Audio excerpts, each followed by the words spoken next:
தமிழீழ விடுதலை இயக்கம் என்று கூறப்படுகின்ற டெலோ அமைப்பின் தலைவரும் நாடாளுமன்ற உறுப்பினருமான செல்வம் அடைக்கல்நாதன் என்பவர் மிக கேவலமான அரசியலை முன்னெடுத்து வருகிறார். இந்த விடுதலையை, தமிழ் தேசியத்தை நன்றாக நேசித்த ஒவ்வொரு தமிழனும் இரத்த கண்ணீர் வடிக்கின்ற காட்சி இன்றைக்கு இந்த தேசத்திலே நான் கொண்டிருக்கேன். என்றால் தமிழ் தேசியம் என்ற அந்த வார்த்தை யாரின் வாயில் உச்சரிக்கப்படக்கூடாதோ அவர்கள் எல்லாமே உச்சரித்துக் கொண்டிருக்கின்றதான் வேதனையான சம்பவம். இன்றைக்கும் உங்களுக்கு தெரியும், எல்லாருக்குமே மாவீரர்கள் தேவையாக இருக்கின்றது. தங்களுடைய பிழைப்புக்காக போராளிகள் தேவையாக இருக்கின்றார்கள். தங்களுடைய வாழ்க்கைக்காக மாவீரர் துயிலும் இல்லங்கள் தேவையாக இருக்கின்றது. முள்ளிவாய்க்கால் முற்றம் தேவையாக இருக்கின்றது. எல்லாமே தங்களுடைய அரசியல் கேவலமான பிழைப்புக்காக இதை விட்டு பிழைத்துக் கொண்டிருக்கின்றதான் இன்றைய தமிழ் தேசத்தின் அவல நிலையாக காணப்படுகின்றது. தமிழர் விடுதலை போராட்டத்தையும் தமிழ் தேசியத்தையும் விற்று பிழைத்து கீழ்த்தரமான அரசியல் செய்பவராக செல்வம் அடைக்கல்நாதன் மாறியிருப்பது அவருக்காக வாக்களித்த மக்களை கொதிநிலைக்கு உள்ளாக்கியுள்ளது. துயிலிமிலத்துக்கு ஒரு பாடல் இருக்கு. அந்த பாடல் துயிலிமிலத்தில் மட்டும்தான் இசைக்கலாம். அதை வேறு இடத்தை இசைக்கிறதுக்கு, அதை ஒளிபரக்கிறதுக்கு எங்களுடைய அமைப்பை எந்த காலமும் அனுமதித்ததில்லை. ஒரு வித்தில் விதைக்கப்படும் போது மாவீரர்களுக்கான அந்த மாவீரர் நாள் நடக்கின்ற போது மட்டும்தான் அந்த பாடல். அதே போல தான் எங்களுடைய அமைப்பின் பாடல்களும் அமைப்பினுடைய இந்த செயற்பாடுகளும் அமைப்பு ரீதியான செயற்பாடுகளுக்கு மட்டும்தான் அது பயன்படுத்தப்பட வேண்டும். உங்களுடைய அற்ப சொற்ப தேவைகளுக்காக அதுகளை பயன்படுத்துவது அது உங்களுக்கே சரியாகப்படாது. உண்மையாக எங்களுடைய மாவீரர்களோடு அதை மன்னிக்க மாட்டார்கள். நீங்கள் உங்களுடைய அரசியல் தேவைகளுக்காக அது தயவு செய்து அதுகளை போடுவதை நீங்கள் நிறுத்திக்கொள்ளதான் நல்லது. நாங்கள் அதை விரும்பவில்லை. ஏனென்றால் அந்த உண்மையான போராளிகளும் உண்மையான போராட்டத்தை நேசிக்கின்றவர்களும் எங்களுடைய மாவீரர்களுக்காக இசைக்கப்பட்ட பாடல்களையும் தலைவருக்காக இசைக்கப்பட்ட பாடல்களையும் உங்களுடைய மேடைகளில் போடுவது அது ஒரு கேலி கூத்தாகத்தான் அமையும். அதுதான் இப்போது நிகழ்ந்து கொண்டிருக்கின்றது. தயவு செய்து அவற்றை போட வேணாம். உங்களுடைய உண்மையை சொல்லி நீங்கள் வாக்கு கேளுங்கள். எங்களுடைய மாவீரர்களையும் போராளிகளையும் தலைவனுடைய பாடல்களையும் போட்டு விற்று உங்களுடைய பிழைப்புகளை நடத்த வேணாம் என்று மன்றாடமாக வேண்டிக் கொள்கிறோம்.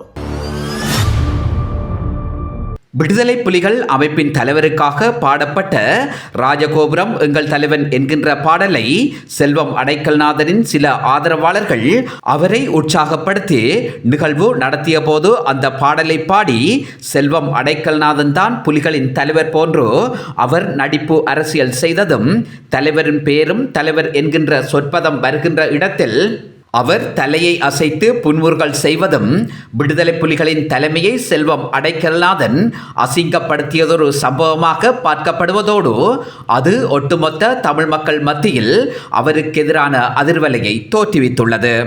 நான் அந்த பாடலை கேட்டேன். பலர் எனக்கும் அதை பகிர்ந்திருந்தார்கள். அத்தோடு அதற்கு எதிரான கொமெண்ட்ஸ்களும் நிறைய எழுதப்பட்டு கொண்டிருக்கின்ற ஒரு அதிர்வு நிலை ஏற்பட்டிருக்கின்றது. என்னென்றால் அது விடுதலை புலிகள் அமைப்பினுடைய தலைவருக்காக அவர்களால் இயற்றப்பட்ட ஒரு புரட்சி பாடல் அல்லது எழுச்சி பாடல் என்று சொல்லலாம்.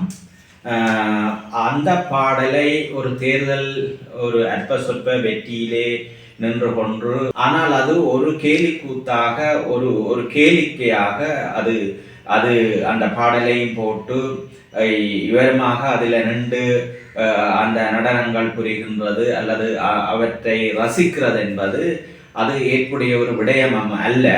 என்னென்று சொன்னால், இவர்களுக்கு தேவை என்றால் தங்களுக்கான ஒரு பாடலை அவர்கள் உருவாக்கலாம் அல்லது தங்கள் கட்சியை சார்ந்த பாடல்களை போடலாம். அது உரிமை இருக்கின்றது, அதிகாரம் இருக்கின்றது. ஆனால் ஒரு 60,000 போராளிகளை மண்ணுக்காக கொடுத்த ஒரு இயக்கம், நீண்ட நெடுங்காலமாக தமிழினத்துக்காக போராடி வந்த ஒரு விடுதலை இயக்கம், அந்த விடுதலை இயக்கம் மௌனித்து இருக்கின்ற ஒரு சூழ்நிலையிலே 60,000 போராளிகளுடைய தியாகத்தால் வளர்க்கப்பட்ட அந்த இயக்கத்தினுடைய பாடல், அதை விட அந்த இயக்கத்தின் பேரால் அல்லது போராட்டத்தின் பேரால் 3 லட்சத்துக்கு மேற்பட்ட மக்கள் கொல்லப்பட்டிருக்கின்றார்கள். 30 வருட போரிலே கோடான கோடிகள் சொத்துக்கள் அளிக்கப்பட்டிருக்கின்றது. ஆனால் அந்த பாடல்களுக்கு ஒரு தனித்துவம் இருக்கின்றது, அதுக்கான ஒரு மகத்துவங்கள் இருக்கின்றது, அதுக்கான ஒரு பின்னணி வரலாறுகள் எல்லாம் இருக்கின்றது. ஆனால் அது அவர்களை சார்ந்தது, அது அவர்களுக்கே உரியது. ஆனால் அதுக்குள்ளே எள்ளளவிலும் சம்பந்தப்படாத ஒருவர் இன்னொரு விடுதலை இயக்கத்தினுடைய பாடலை பாட தானும் சேர்ந்து இப்படியாக ஆடுவது என்பது ஒரு நகைப்புக்கு உரிய விடயம், சிரிப்புக்கு உரிய விடயம் மட்டுமல்ல, கண்டனத்துக்குரிய விடயம். அதால் எமக்கு மட்டுமல்ல, எம்மை நோக்கியும் பலர் இப்படியாக விமர்சனங்களை முன்வைக்கின்றார்கள். அதே போல கட்சிக்கும், அது எங்களுடைய கட்சிக்கும் ஒரு அவப்பேரை தந்துவிட்ட செய்தியாக சமூக வலைதளங்களிலே உருவாகி கொண்டிருக்கின்றது. செல்வம் அடைக்கல்நாதன் என்பவர் நேர்மையாக தமிழ் தேசிய அரசியலை முன்னெடுப்பவர் என்றால் ஆதரவாளர்கள் தலைவரின் பாடலை பாடிய போது உடனடியாக அதை நிறுத்தியிருக்க வேண்டும், அல்லது புரிதொரு பாடலை பாடும்படி ஆதரவாளர்களை கோரியிருக்க வேண்டும். ஒன்றுமே செய்யாது அமுல் பேய் போன்று நின்று கொண்டு கேலி கூத்தாடியது எந்த வகையில் நியாயம் என்கின்ற கேள்வி மக்கள் மத்தியில் எழுந்திருக்கிறது. இல்லை, அது என்னென்றால் இது பெரிய ஒரு வெற்றி கழிப்பும் இல்லை. ஒரு 5000 சொச்ச வாக்கால தான், விருப்பு வாக்கால இலங்கையிலே இருக்கக்கூடிய, அதாவது பாராளுமன்ற தேர்தல் முறைமையிலே 196 பாராளுமன்ற உறுப்பினர்கள் தேர்தல் மூலம் தெரிவு செய்யப்பட வேண்டும். 29 தேசிய பட்டியலூடாக வர வேண்டும். மொத்தமாக 225. அந்த வகையிலே 196வது ஆளாக கடைநிலையிலே வந்து அதே பெரிய ஒரு பின்னடைவு, பெரிய ஒரு தாக்கம், பாதிப்பு, எல்லோருக்கும் அது ஒரு கவலையான ஒரு விடயம்.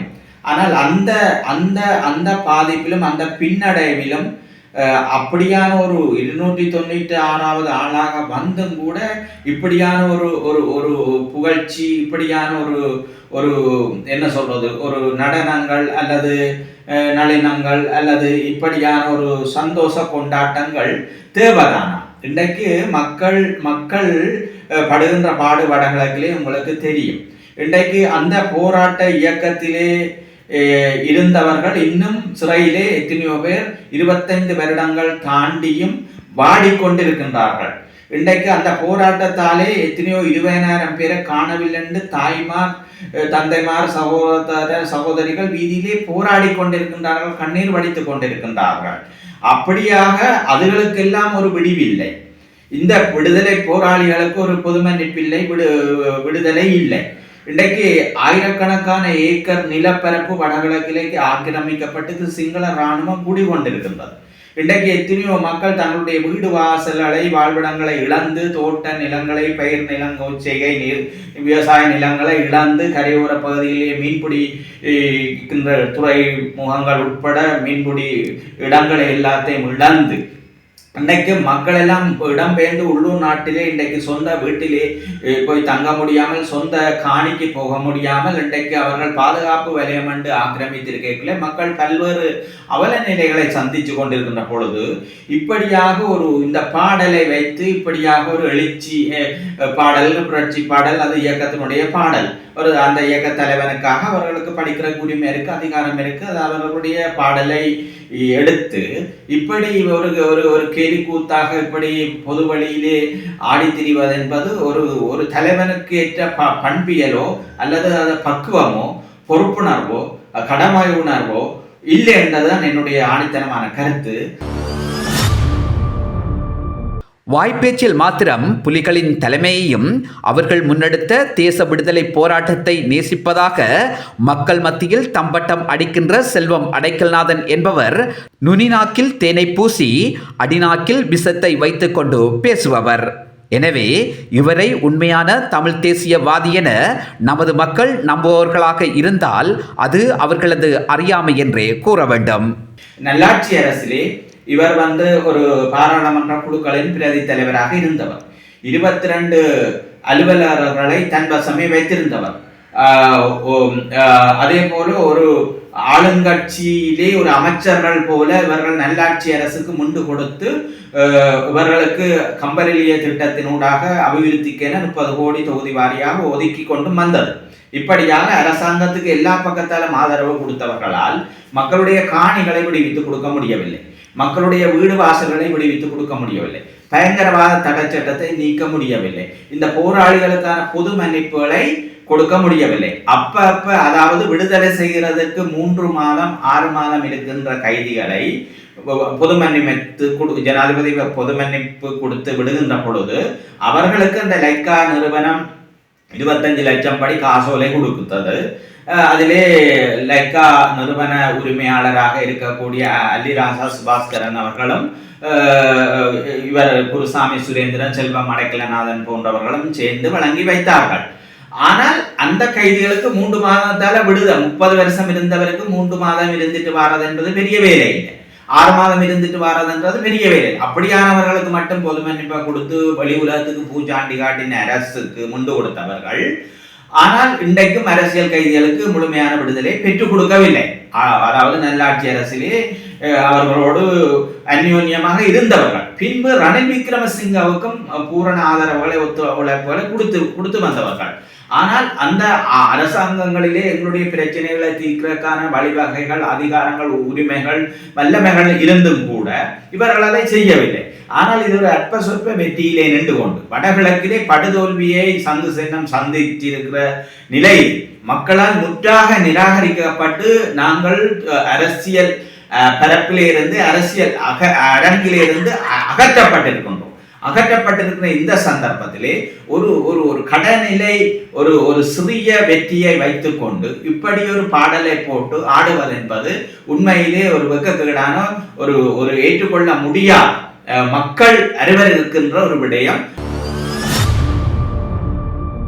ஆகவே இவர் தேசத்தையும் நேசிக்கவில்லை, தன் இனம் சார்ந்த மக்களையும் நேசிக்கவில்லை.